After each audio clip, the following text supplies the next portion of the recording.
क्या विश्व गुरु बनने की राह में भारत की कूटनीति फेल हो रही है?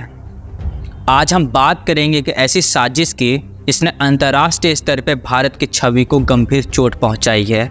अमेरिका में खालिस्तान समर्थक नेता गुरपतवंत सिंह पन्नू की हत्या की साजिश का खुलासा हुआ है।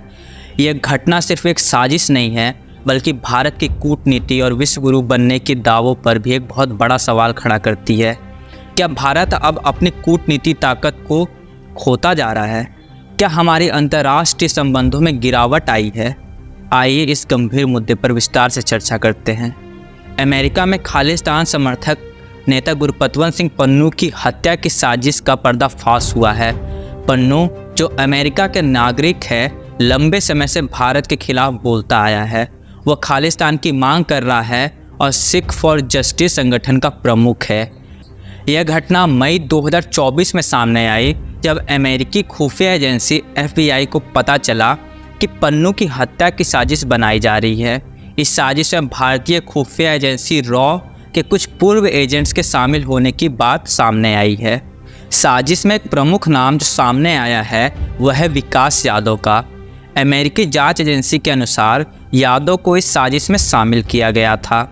बताया जा रहा है कि एक पूर्व रॉ एजेंट ने यादव को पैसे देकर इस हत्या को अंजाम देने की योजना बनाई थी। अमेरिकी अधिकारियों की सतर्कता के चलते यह साजिश विफल हो गई और भारत अमेरिका के संबंधों में तनाव पैदा हो गया। गुरपतवंत सिंह पन्नू पहले से ही भारत सरकार के निशाने पर थे। उन्हें आतंकी घोषित किया गया था और उनके खिलाफ कई आपराधिक मामले दर्ज हैं। वह लंबे समय से खालिस्तान की मांग कर रहे हैं, खालिस्तान को लेकर आवाज़ उठा रहे हैं और उनका दावा है कि उनकी जान को भारतीय एजेंसियों से खतरा है।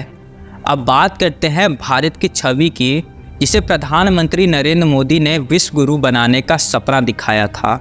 हम अक्सर सुनते हैं कि भारत एक उभरती हुई महाशक्ति है जो दुनिया को नेतृत्व दे सकता है, लेकिन जब ऐसी घटनाएं सामने आती हैं तो ये दावे खोखले नज़र आते हैं।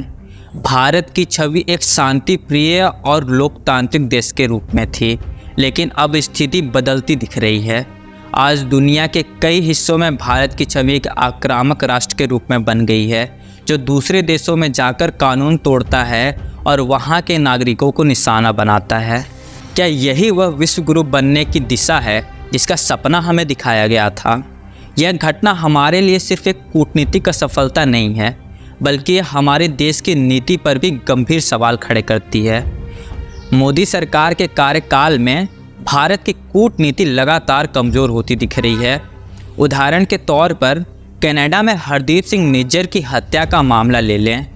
कनाडा के प्रधानमंत्री जस्टिन ट्रूडो ने सीधे तौर पर भारत पर आरोप लगाए कि उनकी खुफिया एजेंसी इस हत्या में शामिल थी। इसके बाद भारत कनाडा के संबंध में भारी गिरावट नजर आई। दोनों देशों के बीच कूटनीतिक रिश्ते अब तक के सबसे निचले स्तर पर पहुंच चुके हैं। आज दुनिया में भारत की छवि तेज़ी से बदल रही है। पश्चिमी देशों में हमारी छवि एक आक्रामक और कट्टरपंथ देश के रूप में बनती जा रही है।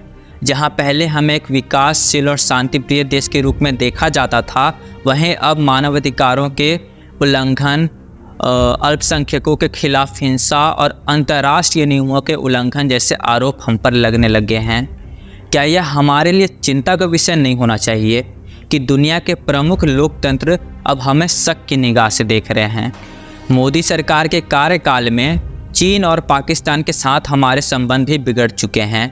गलवान घाटी की घटना के बाद चीन के साथ हमारे संबंध में खटास आई और पाकिस्तान के साथ संबंध पहले से ही तनावपूर्ण थे।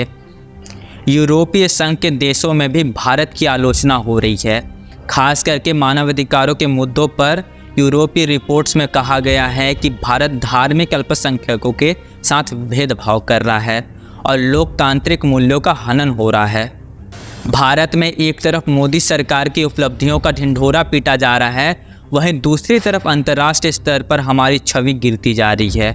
सरकार भले ही घरेलू मुद्दों पर अपनी छवि सुधारने में लगी हो, लेकिन विदेशी मुद्दों पर यह असफल हो रही है। क्या यह वही अमृतकाल है जिसकी बात हो रही थी, जब दुनिया के प्रमुख लोकतंत्र हमें अस्थिर और कानून उल्लंघन करने वाले देश के रूप में देख रहे हैं? तो यह हमारे लिए शर्मिंदगी की बात नहीं है क्या? गुरपतवंत सिंह पन्नू की हत्या की साजिश सिर्फ एक साजिश नहीं है, यह भारत की कूटनीति का सफलता का प्रतीक है। मोदी सरकार के राज में जहां एक तरफ भारत विश्व गुरु बनने का सपना देख रहा है, वहीं दूसरी तरफ हमारी विदेश नीति लगातार असफल हो रही है। ऐसे विवाद न केवल हमारी छवि को नुकसान पहुंचाते हैं, बल्कि यह हमारे संबंधों को भी कमज़ोर कर रहे हैं। हमें यह समझने की ज़रूरत है कि यह घटनाएं भारत की साख अंतर्राष्ट्रीय स्तर पर गंभीर चोट पहुंचा रही हैं। दोस्तों, इस खबर के बारे में आप क्या सोचते हैं, नीचे कमेंट बॉक्स में लिख के बताइए। वीडियो को लाइक और चैनल को सब्सक्राइब करना मत भूलिए। बहुत बहुत धन्यवाद।